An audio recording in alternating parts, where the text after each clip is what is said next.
All right, we're back. So you're finishing up California. You've got the shop, and you decide, hey, we can't afford to live here, so we're gonna look at Colorado. So walk me through that process. So I decided to close the shop uh, back in 2018. I just something wasn't right. Something didn't feel right. I was making plenty of money. Was doing everything that I wanted to do. I was able to do everything that I had wanted to do since I started it, but I just felt very unfulfilled and felt like I was having almost like a midlife crisis. Um, or the beginning of one. I had, like I had mentioned earlier, Part Stacker, so the price comparison site. I was focusing on that full time. I had this grand image in my head and this vision of exactly how that was going to unfold. So my plan was closing the shop, uh, raising a bunch of money with Part Stacker, building that up, having $100 million, $1 billion exit, whatever, a couple of years later. Uh, and that was just like the extent of that vision. And it was very ego driven. It was, uh, How so? well, in retrospect, right? Looking back on that situation, now I can see that. But being in it, I was just consumed by the feelings, by the emotions, just being driven uh, by the ego, So it was a challenge to see that fall apart because I had a couple partners on that, and um, it just didn't work out. We weren't able to get the product done, get it off the ground. I dumped hundreds of thousands of dollars into making that project. Yeah, so here I found myself, no shop, no startup, no job, no nothing, just sitting in my apartment playing Fortnite. Like, what the fuck am I doing with my life? A couple $100,000 out the window. Yeah. And it was really, again, just such a challenge transitioning from being like the man, where you have a specific role in this world that people are coming to you for, and um, I was, I, my shop was the place you went to for having your Subaru repaired in Orange County. There were maybe two other competitors. Uh, but just having that feeling every day for 9 years of uh, just people looking at you like a rock star and being able to help people, and like fixing their cars and just having conversations, having that flexibility, doing whatever you want, and then it's all gone, and um, Do you feel like you lost some of your identity? it was, but I was so over that identity. It was just so entangled with this transition that I was trying to do with Part Stacker. And again, I found myself in the spot of just like identity crisis for sure. Hmm. Uh, so we had gone out to the desert camping, and I had this weird experience. I don't know if you call it a mystical experience or something. There wasn't any like psychedelics or anything involved there, but and I was really at that time like contemplating killing myself. Like this was something that I was thinking about for a long time, and I had all these distractions in my life.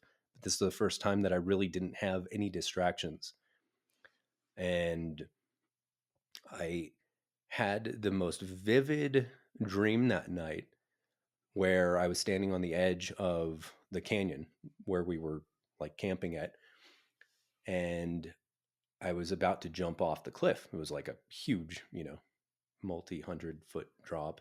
Um, and just before I'm about to take the leap, I hear a loud bang, and I turn around and look, and up on the hill, I see this flash of light where the bang came from. It was like this fiery light, so I decided to navigate to it.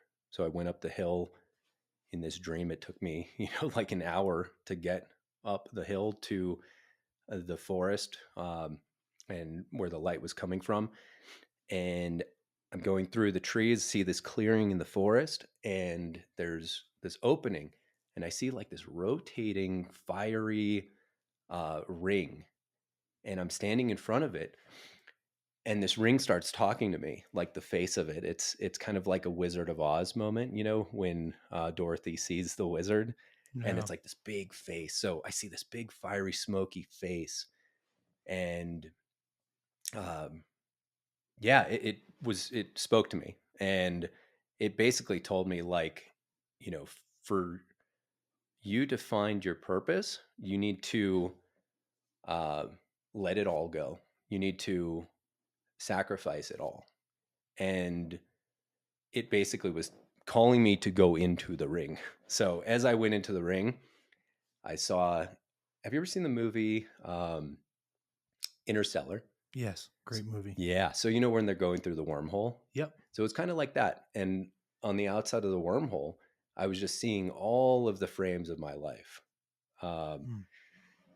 so I get to the end of the wormhole and come out of it, and the ring on the other side is like this fun, cute cartoon character of the really mean, fiery ring, and and then it turns into this little cute character.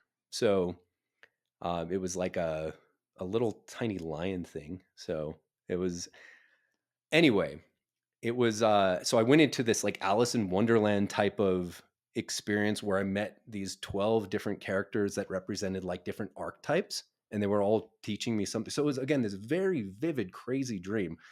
Um, and I should have said what really set this off was that night when we were camping. I looked up at the stars, and I said, if there's a purpose for me, like, flow through me. I am giving you my all right now. Like, I am done. I am at the end.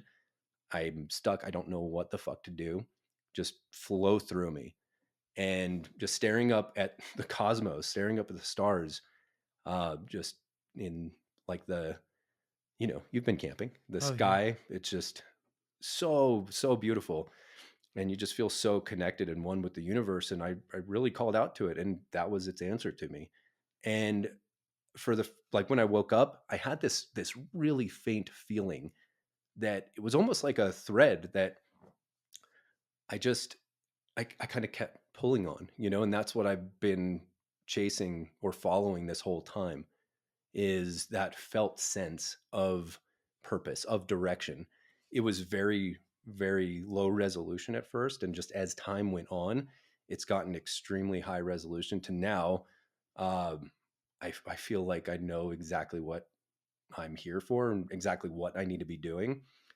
Um, and what's really interesting is when you don't listen to that, a lot of shit starts falling apart in your life. Like, I did have to take a little step back from Nestheads in the development process, and this is when Master Tech kind of started, and um, just a lot of a lot of things went wrong in my life. And as soon as I got back on track with production with Nestheads, everything started clicking again. So Mm. That's insane, man. That's I feel, going back to the stars, I feel like we lose so much in modern day because of the light pollution, and a very small population of people still have the ability to look up and at least see the outline of the Milky Way. And when I look up, I have this over I do feel connected, but then at the same time I realize how small my existence is in the grand scheme of time, but how significant it feels to me and to the people around me. Um, well, it is. It's just how insignificant you feel that it is. On the other side of that coin, it's just how significant that is. If you think about the isn't that a weird paradox though? it is. When you It's think about so, the billions of things that are alive in you right now that rely on you keeping yourself alive, yeah. all these little tiny cells, all these things that we can observe with a microscope, they have no fucking idea that they're in your me. yeah, what Matt Yeah. is, you know, Yeah. it's to me that's like looking up at the stars, you know. It's like what the fuck is this? Yeah. What is the cosmos? Yeah. Yeah. I do have a question as far as the characters go. Visual visualizing things, I think is one of the greatest overlooked experiences of the human existence, as well as I feel like it's any sense, but visualization is huge. When you saw this cartoon character, is that what kind of motivated the animations Yeah. of Nestheads? Yeah. So, well, not Nestheads. So this actually started out as a different project. Okay. Um, What was that project? it was called Kalian the Alien. Kalian the Alien? Yeah. So my Okay. niece's name is Kaylee, Okay. and she was just born, and she, was like my first niece, Sure. and Yeah. I love her to death, and I just wanted to make something for her, and uh, that's what came alive for me that next day was like I need to give a voice to this. I need to give life to this. So I went and hired some freelancers. I bought these animation programs and started learning how to animate. And I Yeah. never did anything artistic like that ever before in my life. But I was like so called by the experience that I was like, this is the path I need to go on. I started, uh, I bought a book on like story um, and story arcs and all that, and got really deep into that and learned about archetypes and learned about the 3-act structure. And really, I just found it so fascinating that it's like there's these patterns that exist in everything, and like all the movies that we watch, all the movies and um, stories that I was told my entire life up until that point, like followed this structure mainly. And that was just such an eye-opening moment for me where I was like, where it started really mapping to everything that I was learning about the mind and psychology and loosely mapping again, very Yeah. 720 coming into 1080, going into, 4K. right. Yep. There's this good thought process is you should not, if you are ambitious, you should not know how to do something when you seek to do it, because in the process of your ambition you will learn how to do it, especially if you have the drive, the motivation, and I would say calling for it. Hmm. So that sounds like a super powerful moment in your life. It was, yeah. It was definitely It's heavy. challenging because again, like it was like the reset button. I was 30, 31, 30, yeah, 31-ish, Hmm. so it's like um, kind of a little bit later of an age to be starting all over. But I'm very grateful for that experience and really all the experiences that we've talked about because that's kind of what has led me here. Do you feel like it's almost like a new like you said earlier, like a rebirth? Oh yeah. So Yeah. So Kaylee and the Alien kind of evolved into this thing called Bird Alive. So this was a project that I started, and it was basically like an emotionally intelligent social media platform. So it was a way for you to be able, because what I found on my process and on my own personal journey is that there's so many pieces of wisdom that you find, but there's no way to really organize that wisdom. I was doing it in like a drive sheet, so I have like this massive, massive Google Doc of all of these videos and things that just felt like synchronicity to me.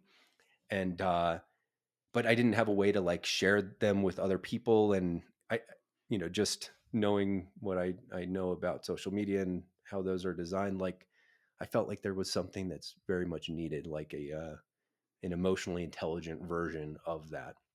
Because emotional intelligence was one of the big things that I saw I never was taught, and one of the big skills that I personally felt like I needed to learn to be as competitive of a entrepreneur and human as possible. So at that time I was still like the ego is still very very much in the picture and involved. So yeah, So anyway, turned Yeah. into it kind of evolved into this project Bird Alive, and I spent 2 3 years working on this thing, like 60 70, maybe even into the hundreds of freelancers that I connected with, because it was very art heavy. And it, there was a thread that I was pulling on, and all these things. And again, it's kind of like more a felt sense. It's beyond language. As far as, so art was a major piece that really Yeah. resonated with me. That was like, and then I started getting back into learning about religion, because this was something that had come up, um, that was very alive for me. That it was like, religion is really doing this. They're propagating wisdom Yeah. throughout history. And they're the longest standing organization that makes money off of spreading wisdom. Yeah. Yeah, that's an interesting perspective of religion. My biggest qualm with religion, and I think I've stated this with you, and this is no hate towards anybody of any religion, because this is general. I don't like what appears to be man-made rules that are interjected into religions. I think if you go to that thread, the commonality almost among every religion, I think that's the core truth. You know what I mean? Hmm. It's like that. It's like that analogy where it's like, you have four people in a room and they're all feeling an elephant, but the room's completely pitch black, right? So one's touching a tusk. And they're like, "No, this is what I feel. This is real. That you guys are wrong." And the guy's holding the trunk and he's saying, "No, you're wrong. This is what I feel." And the other one's holding the tail and he's saying, "No, this is what I feel. This is real." And the other person's touching the leg and saying, "No, this is what I feel. Like, you guys are all wrong." And when you look objectively, you turn the lights on, literal enlightenment, you look at it and you're like, you all are saying the same thing, you're all feeling the same thing, but you got to look at the big picture here. So that's been one of my biggest problems. But I do think there's a lot of wisdom, there's a lot of morals and things like that that can be pulled from religion. That's been, Karl Marx believes that it was the downfall and the veil itself and controlling the masses. And that's why, early communism was adamantly against any state formed or any religion whatsoever, is because he felt like it was controlling the masses. I would argue that it does provide some moral code, to people. Yeah, and on the flip side of that, it was the structure that saved humanity. And yeah, it's really a fascinating topic, and I never really like to get too deep into these things, because the whole purpose to all of this is like Yeah. unification and Yeah, for unity. sure. Yeah. And when you start getting into these subjects, and it polarizes people so freaking fast, like we Yeah. probably. Ideologies are very easy to push people away or pull people in. And But what do you think on that? What do you think is one of the biggest things that's facing humanity when it comes to, I would say, just like pulling the veil away, Like, what do you see as the person that's been, grassroots studying this, putting thousands of hours into understanding this? What do you see that humanity is facing today that's one of the biggest issues? so I've connected with some really smart people. Uh, so Dr. John Vervaeke, he's the head of cognitive science at the University of Toronto. Brilliant guy. He has a YouTube channel. I strongly recommend whoever's listening to check him out. Uh, his work is quite heavy, and he really breaks all of this down. So he was the person that I found after searching all of the corners of the internet, uh, for thousands and thousands of hours of research. Uh, it was Dr. John Vervaeke that really pulls it all together. He has a 40-hour lecture series called The Meaning Crisis. And that kind of breaks it all down. But if you don't have an extra 40 hours to spend, the kind of high level of it is we're basically facing this meta crisis right now, which is um, the root cause of all of these existential crises that we face as a civilization. Uh, and really, from my interpretation, from my understanding, and what all these different people, really smart people, are talking about, is that it's because we're fragmented, because we really don't know ourselves that well. We don't know how our brain works. We don't understand the machinery that we have. So there's a lot of people that I talk to that are 50, 60, 70 years old that have gone 70 years on this planet and they don't know what a cognitive bias is. And this is fundamental to our experience uh, as a human being. Could you just give a brief description of what a cognitive bias is for Yeah. people who So don't know? yeah. So from my understanding, again, I'm not an expert in any of these fields. I'm like an enthusiast at best. I take it all very seriously, but I think, from my understanding, what our brains are, just giant information processors. So there is an overwhelming amount of data that's available in our reality, in the world, in our environment, and we need to be able to process all that information. So one of the terms that they use a lot is salience, landscape.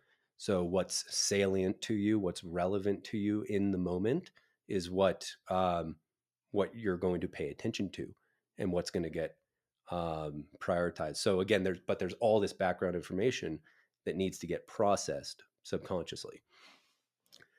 So we're these giant information processors, and what our brain does is it needs to be efficient with that because it takes energy. It's electrical signals in the brain, and it takes energy to process this information. So naturally, the system needs to um, become as efficient as possible, and it finds these patterns and these things that, like cognitive biases, for example. So the confirmation bias is one of the big ones that comes up a lot. And this is basically the tendency for our brain to search for information that supports pre-existing information, Mm. because it's heavier on the processing side cognitively to bring in new information and try to integrate that into this map or this understanding of this environment that we're in, something that we can interface with. So again, it's all this stuff is like so heavy cognitive science. And I'm assuming it comes from human nature. Like it's not just something that developed in modern day. This Right. probably goes back to, the plains of savannah, or excuse me, the African plains in the savannah and stuff like that, and seeing a snake, you know what I mean? Mm-hmm. And Dave and I are walking through the field and a snake bites Dave and Dave kills over and dies. I'm not going to trust any snake at that Exactly. point. Is that like a good? That's a great example of Yeah. our brain classifying information in a way that might not be uh, productive in the future in certain Yeah. situations. Because who knows? Maybe snakes um, can help you get to your future goals faster. Well, they eat rats. If we're staying with that Okay, yeah, metaphor, it's yeah, like, okay, well, that was a poisonous snake, but if we get a rat snake, yeah, it might bite us, but it's not going to kill us. And then we can keep it in our house or whatever it is, and it eats the rats, and then we don't have the plague. right. You know, But now you have a bunch of rats because you discounted the because you value of a discounted. snake. Yeah, So yeah. yeah, That's that's a interesting. that's a That's great interesting, great man. example. It's interesting. But there's hundreds of these things, like that we've classified, that scientists have been cataloging for decades and decades, and it drives our behavior, it drives our thoughts, like a lot of this stuff. So in a way, it's almost like we're on autopilot, and that causes us to get into some issues sometimes. So these are essentially like vulnerabilities in our cognition. Hey everyone, thank you so much for listening to the Something Nothing Everything podcast. Without your support, this podcast couldn't happen, so I really appreciate it. If you have a moment, make sure you hit that like, follow, and subscribe button. And then if you want further information on how to get involved with the podcast as far as submitting questions, go over to www.snepodcast.com. Again, that's www.snepodcast.com. Now back to the show. Um, So is the meta crisis something that's happening because too many people are living on autopilot? yes, from my understanding, and because we have these systems um, that are leveraging and basically taking advantage of these vulnerabilities that we have, like social media Right. uh, platforms that are again $1 trillion engines that have just an insane amount of resources and so much information. Like if you study something like neuromarketing, it teaches you exactly how to hack somebody's mind to get what you want from them. Hmm. Or at least increase the probability. To be able to sell them something, and it's really interesting because this is something that people generally don't know, and it's a game that's happening, and it's only increasing. Like now with AI, this is another risk that's emerged. That's like, well, now we could just leverage AI to hack people's mind to sell them more shit that they don't need and just kind of fuel this thing. And at the core of it, there's this one thing called parasitic processing that's pretty fascinating, and it's actually kind of like the root of, from my understanding too, like rumination. So these cycles that we get in where stop, we can't get out of our own way in our thought pattern, where we Is this what you experienced exactly, that we discussed before, yeah, where it was like you were just almost going through the same thought process over and over and over and over and over again to your own detriment? yep, yeah, And that's where called you just rumination, so that's called parasitic processing. parasitic processing. Okay. Rumination's kind of like the non-scientific term, I guess, Okay. for it. But it's really interesting because it's confirmation bias kind of comes into the picture here, and Sure. it's just this loop. And you could search for it online called parasitic processing, and it's this really complex diagram that scientists created. That's like, um, but what's funny is we actually like mapped the Nestheads life cycle to this. Um, Interesting. yeah, How so. so? Um, Yeah, I'd have to show you a diagram, Okay. and so we'd have to break that out. But basically, in the game uh, Nest Heads are the game's main enemy. Like these are the so Nest Heads basically takes place inside of your own brain. So every single player gets a unique version of their brain, and it's this open world adventure game that you go into as willpower. So that's the character that you're playing, and you go in, and your mind is just a fucking disaster when you get in there, and your job is to clean it up. So there's a lot, like the entire game is mapped to all these scientific patterns and all these discoveries that us humans have made. That kind of gets lost in literature and in scientific information, but. Yeah, the nest heads are the game's main enemy. So these are things like rejection, resentment, anxiety, depression. There's like 50, 60, 70 of these negative nest heads. And then there's also the other NPCs are the mental models, like these cognitive biases. So you have like um, confirmation bias. You have the ostrich effect. You have anchoring. All these characters, and the whole idea is basically to make a really fun and interactive way for you to be able to go inside of your mind and be able to learn about it. So that was the thing that I came across that everybody is saying. In all these different cultures, all these different uh, religions and scientific disciplines, and pretty much any archetype, what everyone is saying is that the key to humanity's survival is self-discovery. So, and Yeah. cultivating a curiosity in that, because that's where it all starts. That's what our culture is, a representation of, or like a projection of, Hmm. is our internal, like our collective internal state. Yeah, we are Plato's allegory of the cave. We are everyone thinks there's a puppet master behind the individual. So Plato's allegory of the cave, I'm sure you've heard of it, but for the listeners that haven't, the imagery here is that you have an individual sitting staring at a cave wall. There's a fire behind that individual, and there is something, sometimes labeled as people, creating shadows on the wall. And with these shadows, that person sitting there staring at the wall, they're stuck there staring at the wall. That is the reality. So that's an interesting, and I've always thought this. I don't think there's a puppeteer. I don't think there's like this Illuminati that's super powerful, pulling all the strings, casting these shadows. Maybe there's a select few, but I think a majority of it is the collective consciousness of humanity that's projecting these shadows on the wall ourselves. And we are our own demise or, ascension, essentially. Yep. So it's great work that you're doing, man. And I've seen the artwork for it.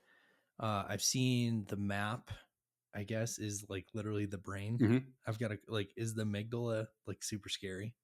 So we kind of Just to try. get into the nuance of like the map, and you don't Yeah. have to tell me if it's still in No, the no. project. We tried to make this as simple as possible, Yeah, and but still be as rigorous scientifically as possible. So it's been a game of just trying to find that sweet spot. So we right, basically just broke it down into the seven different lobes. sure.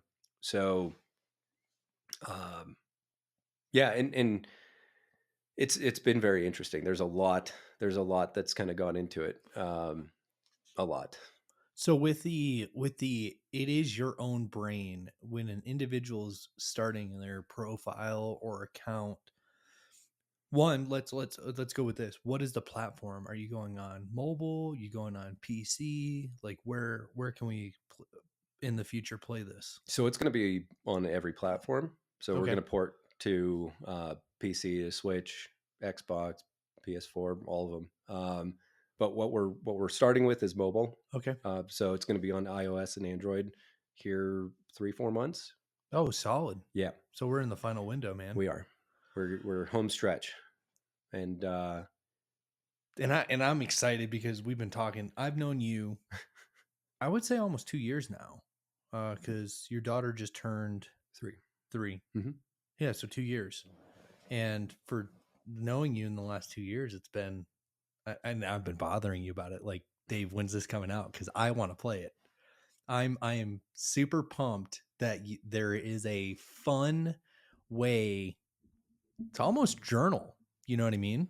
Yeah, so that's what's really cool about it is that it really habitualizes these productive patterns that, like, all of these different fields and um, areas show us are productive. Like I got really into meditation and some of these other type of somatic, like connect to self types of work the last couple years, and just the shift that's made for me personally has been astronomical. It's been huge, and so we're really, all of these patterns and all these productive things that, again, all these different people are saying you should do this.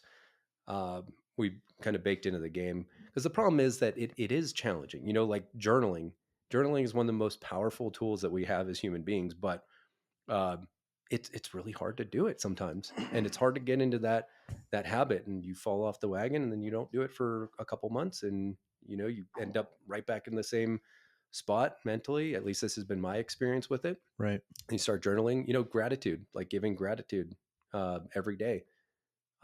This is a great way to like reframe your cognitive processes, you know, and that's what's really interesting too about all this is like we have the full agency to take control of our experience. We might not have full control over it, but we can certainly guide ourselves to a state of like happiness or to a state that that's more desirable than any one of these negative states or rumination. But so, like for Yeah. example, in the game, you know, we have these dailies that we do, and my target too with this, the goal is really to get people to just play it 15 minutes a day.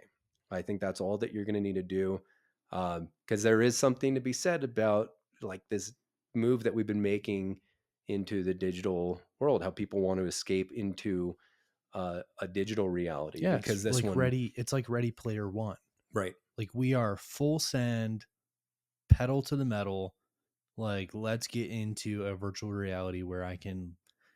That movie is so moving in its sense of like what the potential for our future is, where people are living in like dilapidated trailers and everything else like that, and they're just trying to get enough money Right. that they can just go escape. Yeah. So And I personally think that that is not the right move right now. You know, like we the thing with us human beings, and there's patterns here and there's a lot of data behind all this, is like we really don't know the full extent of the technological advancements that we make until like decades down the line. You know, so like we still don't even know like what damage it's going to do to our kids in the long run by putting a phone in front of them. Like we were eating at uh, a pub restaurant tonight, and both kids are just rowdy. I put the phone in front of the 1 year old, you know, and he's just playing, dude, and he's my daughter. sometimes it be that way, man. My daughter, before she turned 1, she could type in the password to my wife's phone and she could navigate to YouTube and play a video. Like that to me is a big problem, potentially. Who knows if it's going to turn out to be a good thing or a bad thing? Right. And I think it's borderline like irresponsible. You know, it's and we certainly try to keep that in check, but it's hard, you know. It's Yeah. really hard. Yeah, we just started Ezra on the Switch. Mm. We just got him he plays Animal Crossings, which I struggle to play. And he's still in the womb, right? I'm just What kidding. yeah, he's still in there. No, he's 4 turning 5 soon. We do limit his screen time. But with the colder weather and stuff like that, man, it's like okay, let's make this like and we make rocket ships out of like little, popsicle sticks and stuff and we do cool stuff like that. But then at the end of the day, it's like, all right, I've got to do the dishes. I've got to clean up a little bit. Hey, buddy, here's an hour. You can play Animal Crossings. And he plays with his grandmother. So Kaylee's mom jumps on Animal Crossings and That's they play cool. together. So it's like this weird. I get what you're saying. It's we're not too sure about the impacts. But from a parental standpoint, there is this like he's learning, he now knows how to add more. Like he always knew how to add things together, but because of that game, he's like, "Oh, I have two softwoods. I need to go find a softwood tree and get two more softwoods so I can build my chair." Right. And it's like for older, I would say boomer or like what's before millennials? Gen X? Before Because you're a millennial, I'm a millennial, and then before us, between boomers, I think is Gen X or something like that. yeah, I'm drawing a blank right now. X, Y, yeah, because millennials are Y, so it's X, Y, and Z. So Gen X and boomers, because they didn't have video games, they don't see the benefits that some underlying function helps out the development process, learning either addition. He now wants to read more because if you play Animal Crossing, it's just like it's like The Sims. Mhm. And so he's always coming up. He's like, "Hey, what is he saying?" And I'm like, "Buddy, what letters do you see?" And he's like, "Oh, I see this, this, and this." And I'm like, "Okay, what is that? What I just want you to spell one word in this entire sentence and say the word, and I'll read the rest of it to you." So he, it's this double-edged sword, man. And I do think the 15-minute is great for adults, kids, and everybody. You know, it's a good target point that even I at work, like outside of this work, what I actually do, I can find 15 minutes to sit there and journal. But I'd like to pick your brain about one thing specifically with my line of work in the military, contracting and stuff. And you might not know the answer right now, but one concern we have, so people in the military, law enforcement, contracting, you know, whatever you might be working for the government, one thing that we always worry about when we're going through our background checks is they ask, do you keep a journal? Hmm.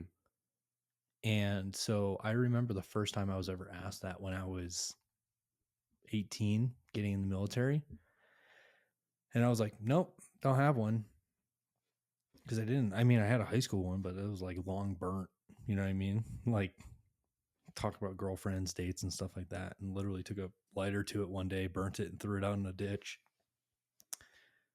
for various reasons. Mm-hmm. um, but you know, it when they asked that question, I was like, "Oh, you really want to know me?" And it's not that I have anything to hide, but to get that personal in my brain, you know, it's almost I keep I keep it closed to the society. I'm an open book, and you know I've always discussed my problems that I've had as far as like depression and things like that, and struggles I face today as far as like raising kids, and life is hard, you know. So I'm not a closed book, but you know there's a lot of people in that field that are very hesitant to log how they truly feel. So how does your game kind of, I guess, learn from the individual and guide them without like having to write down the hard stuff? You know what I mean? Yeah, that's a great question. And I do need to say that Nestheads is not a substitute for therapy or anything. Like this is again a game and it's intended to be just like for fun. Yeah. Um, with that said, AI is really unlocking a lot of really interesting things. And when I had started this project, there was no chat GPT. There was no sign of any of that. So my mind never even went to that level of like, holy shit, you can really custom tailor this game. Uh, but you know, with ChatGPT launching, which you actually told me about back in December. So Shout out to Matt Hall yeah, for bringing up ChatGPT. Thanks. What's his name? Altman. yeah. Thank you, Mr. Altman. So ever since you told me about it, I've been using it every single day. I've been like absolutely obsessed with just unlocking the potential of this thing. And there's actually a component that I'm experimenting with now, building a web app for Nesthead. So this is basically like an advanced journal, but something that's gamified, that's fun. You chat with the characters that are in the game, and what's really cool is it interfaces with the game. So say this AI journal extracts out, which it does, like, and it does it awesome. I've tested it on myself. I've tested it on Lauren. Like, there's a lot of really cool stuff that it can extract with like sentiment analysis and just it's absolutely mind blowing. Again, like what it can tell you if you're curious too, um, or you're struggling with processing something. What I would recommend is even just writing on a physical journal, taking a picture of it, putting that in ChatGPT, and asking it to analyze this and tell you what the vulnerabilities in your cognition are, what things you are struggling with that you might not be seeing, and it'll give you the information to set you on that course of like self discovery. That's really really interesting. So the whole idea there is like potentially custom tailoring the game experience to the things that you're personally struggling with. So, like, say you have a fear of holes for some reason. Like, this is actual thing, and we actually have a character in the game. His name's Tripo. Well, dude, any millennials out there that have grown up watching the movie Holes will be terrified of Right. holes. And if you're not, you're lying. So if you have a fear of holes, and you can, and the program, the web app can actually discover that for you. It's going to put Yeah, a bunch of tripo nest heads in the game, and it's going to give you quests uh, to help you process that a little bit. So interesting. uh, So it's using machine learning. Well, so it's an ever developing game mhm. to you. How do, is there a final boss? Is there So it do you is just kind of like an open world adventure game. There is a story mode that's eventually going to come out for it, and this is the mayor. So okay? basically, the story mode is that you are trying to win an election inside of your mind, Mm, and your opponent is the mayor, and he represents your ego. Uh, so there's a lot of really cool quests and things there in the story mode. But basically, this first version of it, it's just like an open world adventure game where you go around and explore, and it's really cool because we're using procedural generation for the map, so every single person's game world is different. oh, There's a central city. It's called Nestville or Nest City. We haven't really locked one in. It doesn't really matter. But this is where the main character has his house, uh, where he wakes up when he dies, and he can go out into the wilds of the mind and explore. And on his way to navigate to interactions with these NPCs that, like I said, represent these mental models, yeah, he's going to have these dailies of doing the gratitude boulders. It's going to go and break habits and reform habits. There's beliefs in there. So you're able to uh, basically harvest your beliefs so you can validate them, disavow them. There's all these little kind of nerdy things in there, but half of the game is really like hack and slash, so you get that yeah, dopamine hit and it's fun to play. Um, so we're again trying to strike that balance, making it as fun as possible for people. But I guess getting back to your question, um, it is a very challenging thing to navigate, and there is going to be like the the free version of the game that you don't have to put any information in, like it's totally anonymous. You don't even need to sign up for an account to do that. nice. uh, but the like premium tier where you're gonna have access to these really advanced tools, there is going to be a version in there where it's not going to associate with you at all. Like that's the goal, because this is where it gets into some um, pretty hairy territory. Yeah, And exactly like what you're saying, it can do a lot of good, but if that information gets in the wrong hands, it also could do quite a bit of damage. So yeah. Well, definitely it's like the Facebook, when Facebook first started, no one thought of the implications of putting so much of your personal information into a social media. And I'm not saying your app is a social media, but and then Facebook without the knowledge of the users, I think it was the biggest right. slap in the face, right? Without the knowledge of the users or buried within 5,000 pages of the user agreement, them turning around and selling it. That was, I mean, it ended up in a lawsuit, Right. and I think there's this, have you heard of the term transhumanism? I have. So transhumanism is movement beyond the meat sacks that we are in, like literally transforming ourselves and moving into technology. And like Elon Musk is a huge transhumanist, and there's a few others, and there's this symbiotic relationship. Joe Rogan explains it actually almost perfectly. Is that a caterpillar, when it's a caterpillar and it's birthed from an egg, eats and lives its life, not knowing it's going to turn into a butterfly. And it eats and eats and eats and eventually builds. It's like, okay, I just have to build this cocoon.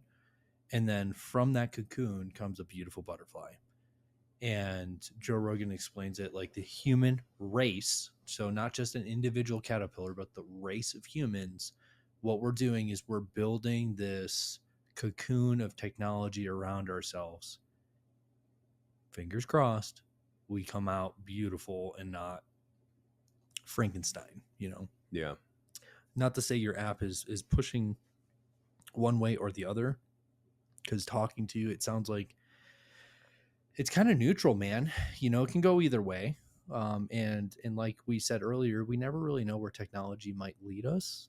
Um, but I think being introspective is never bad, and Yeah, and that's really the fundamental purpose of this game, is to get people to turn their attention inward. And this is yeah, just kind of like doing it in the most fun way imaginable. There's, yeah, like we touched on, there's so many different practices out there. And I actually got connected through John Vervaeke to a guy named Taylor Barrett, and he runs Authentic Relating Toronto. okay, So brilliant guy.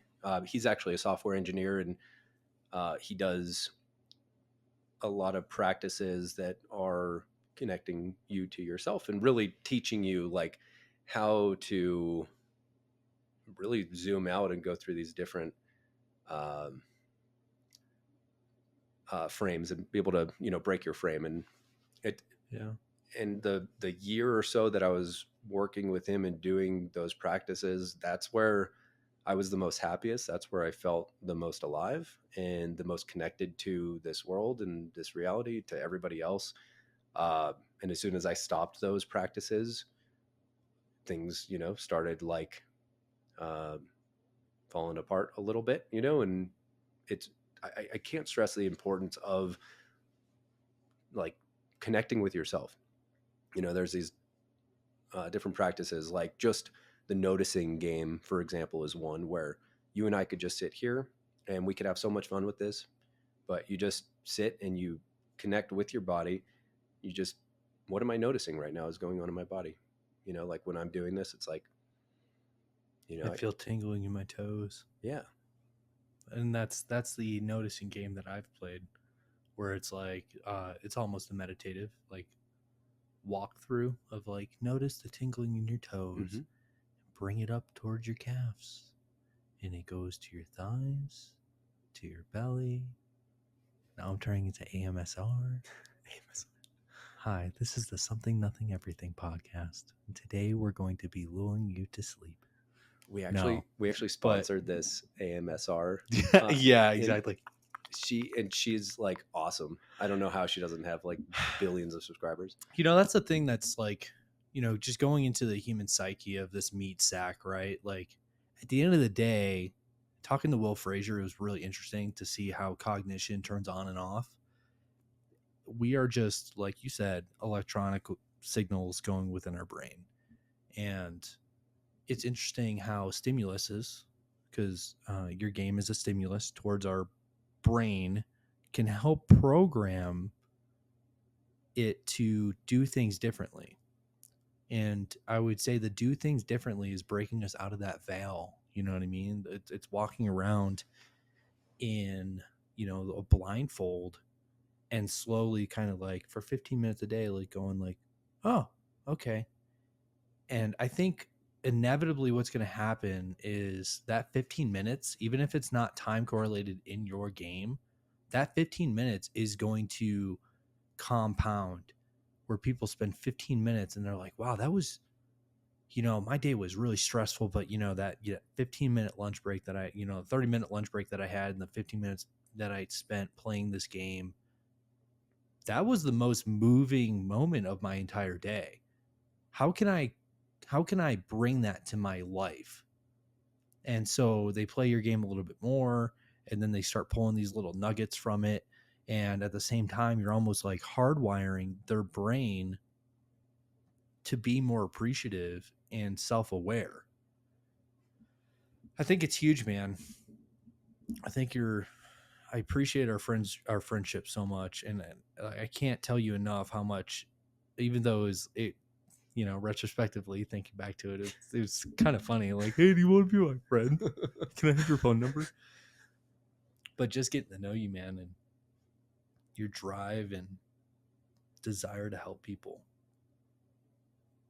It's there's not enough people like you in the world, you know. Well, thanks, but I disagree. I think everyone has this capacity in them to like connect with this thing, Oh yeah. that's Yeah. I would say like definitely ability, but like they just aren't aware of it yet, yeah. And I went like 30 years of my life not knowing any of this stuff, and Yeah. not understanding that this was even a possibility. And Yeah. coming from a place of just total internal turmoil and chaos and destruction in my own mind, and just being a prisoner, like in the cave, and just somehow escaping from it and taking control and seeing this reality and everything, being able to tap into the beauty and the love and everything that's all around us, that's connecting all of us. And that's the thing, fundamentally, like we are all connected. We are all, like, there's molecules connecting us literally right now, Mm-hmm. together. And we are part of this beautiful world, this beautiful thing. And as you know, like when you become a parent, you really are all about just trying to do what's best for your kids, and seeing the way that things are going externally out in the world. Like it's pretty freaking scary. And Yeah. Yeah. Going to it the hardest thing I've ever done in my entire life has been being a father.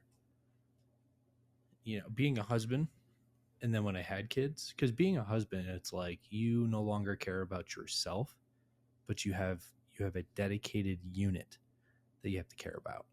And I thought that was hard. And I was like, oh, this is next level stuff, right? yeah, And then boom, kid. And then this paradigm shift happens where you're like, I'm responsible to keep you alive and emotionally develop you. It's heavy.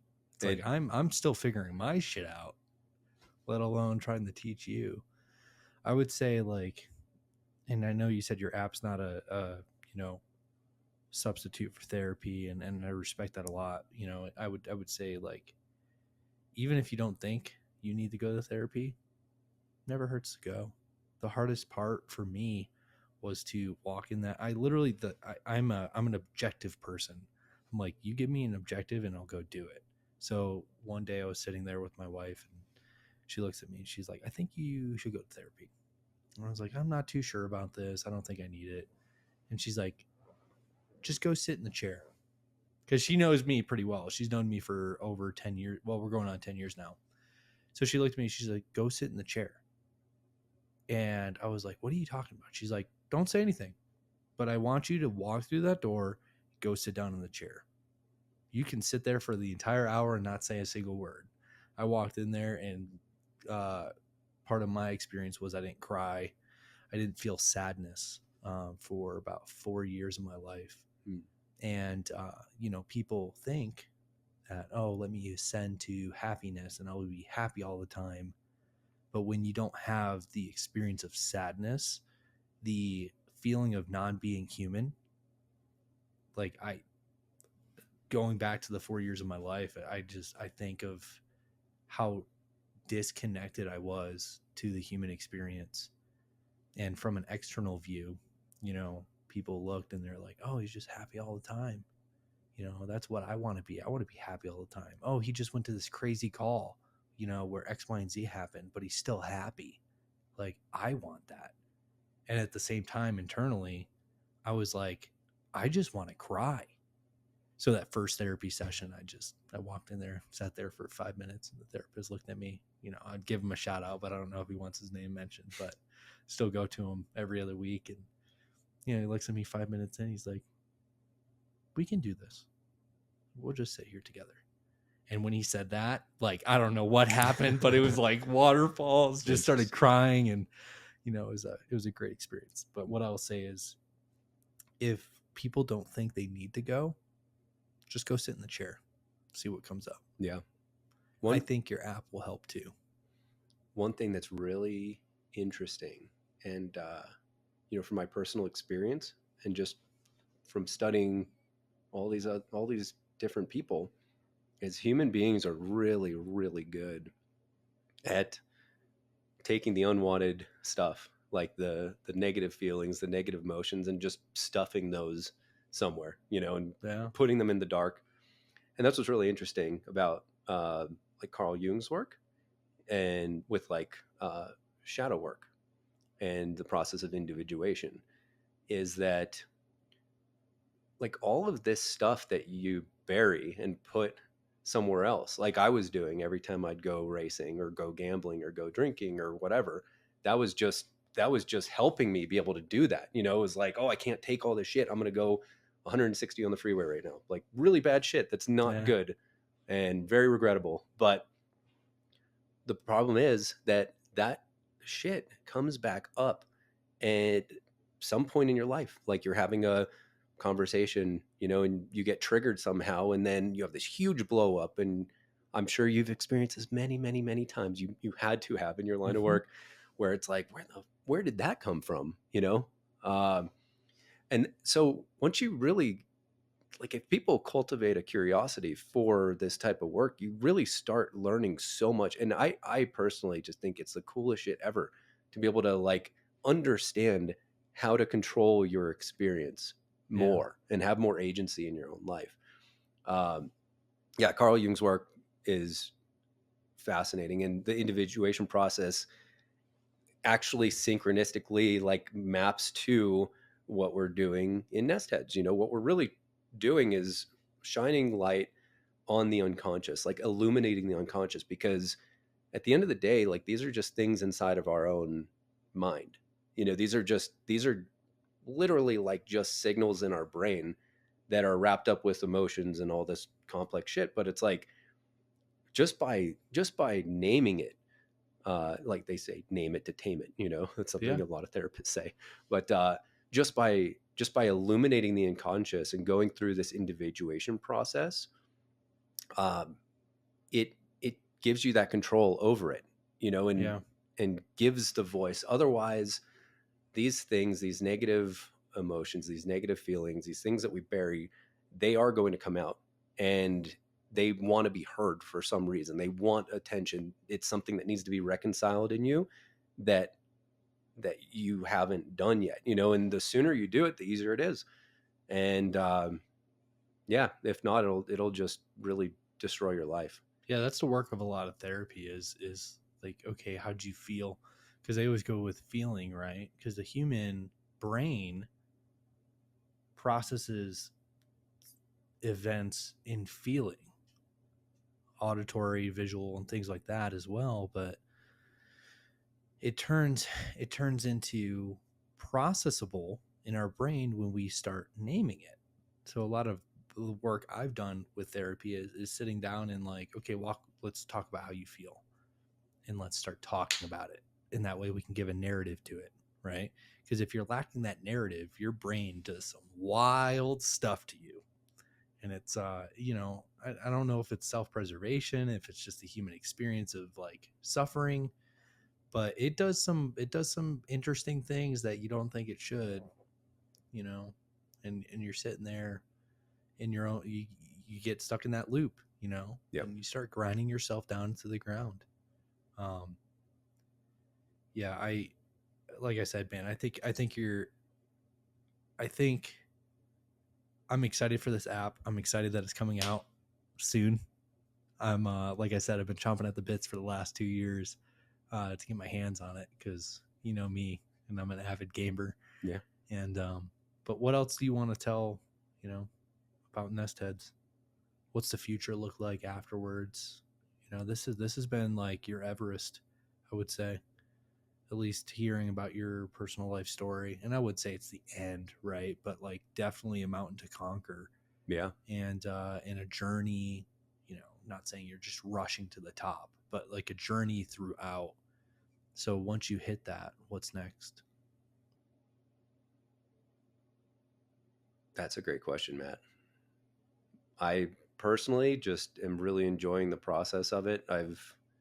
been so blessed by like all of these wonderful people coming in my life and helping with this project. Like um, it would not be possible if it wasn't for all of these people that almost seem like they were put in my life for a reason, you know, to help construct this thing. So to me, this is like a tool that humanity really needs. At the very least, I'm hoping that it like inspires people to do their own version of something like this, because um, if I know anything about what it takes to be a successful human being, like step one is learning about yourself and learning what you actually are and going through that process. And I think it's an absolute tragedy and a disservice to our offspring, really. And like to not teach them this stuff and give them the tools that they need to be able to have as much control over their happiness and their experience in this reality. Mm. Because I yeah, just it really saddens me just to think about all of the pain and the suffering and that we have individually, and you see that collectively. Like, and again, what we experience out in the world is like the sum of our our collective experience internally, if that Yeah. makes sense. I think there's just my experience in talking to a friend of mine. There's a hard, not even hard, I'd say an eggshell, right?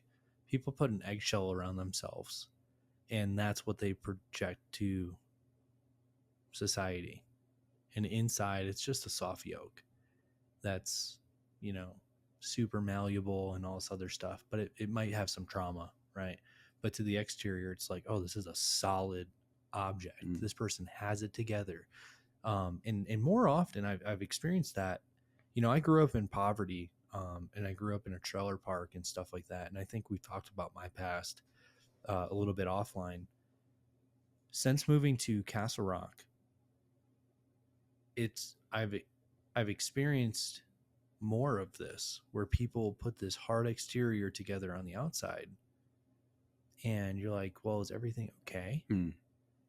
And the way I explain it is like you're taking a pickaxe, right, or a chisel, and you say, is everything okay? Hit it one time, and it cracks a little bit, and they're like, yeah, everything's fine. And you say, are you sure? And you crack a little piece open, and they're like, well, actually, no. I'm like, I'm deprived of sleep. I'm stressed out financially. I'm doing X, Y, and Z, you know, and it's like they start pouring themselves out, but we're still all stuck in like this hard exterior. And I'm sure people look at me who don't know me that are like, damn, dude, Matt's got it together. He's got his entire life together. Whereas, like, if you know me personally, it's like there's minor things that are going on that are super stressing me out. That's one of the things that I admire the most about you, Matt, is that like you are this, you know, symbol of man, you know, Right. of masculinity, yet you're like the easiest person to talk to, and you don't really have that shell on the outside. You're like, all it takes is a question and you're like connected, you know, and Yeah. we're able to connect. And I think that's what we really need to do for each other, is just take that shell off and let people see us for what we really are. You know, I'm not proud of all the shit that I've done in the past, like all the stuff that I discussed with you earlier. Like, not one part of me doesn't regret all of that stuff, but it was part of just what I had to do with, like, you know, my experience. And Yeah. I think the more people that can kind of hear this stuff and see us for what we really are is the greatest service that we can do for each other. Yeah, man. Well, I appreciate it, and I appreciate the time that you've given us. We'll definitely have you back on. I'm interested to have you back on post launch Yeah. to see how things are I mean, going we and didn't even stuff. talk about consciousness, I know, man. but We that can we'll dive have to. into that, but that gets into like the religion aspect of things, and Yeah, we'll save that. yeah, that's a heavy conversation. We'll save that for next time. With the rate in which things are advancing with I think we'll have some answers here pretty soon. Yeah, AI is going to tell us that we all live in a video game and be like, surprise, surprise. It's actually called Nestheads. Yeah. Boom. Oh my God. Talk about Inception level. Where's my little topper? I'm gonna spin my topper and see if it stops. I'm actually the creator of this. Start turning the walls and everything. God, that's a great movie. If you haven't gone and watch it, watch Inception. But Oh, one other movie yeah, um, on Netflix. I have to say, go watch this. yeah. Leave the World Behind on Netflix.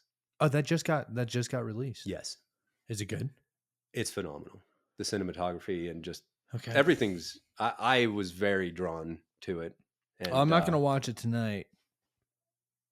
yeah, it'll be right But up your alley. But what we'll do is I'll plan on watching it tomorrow.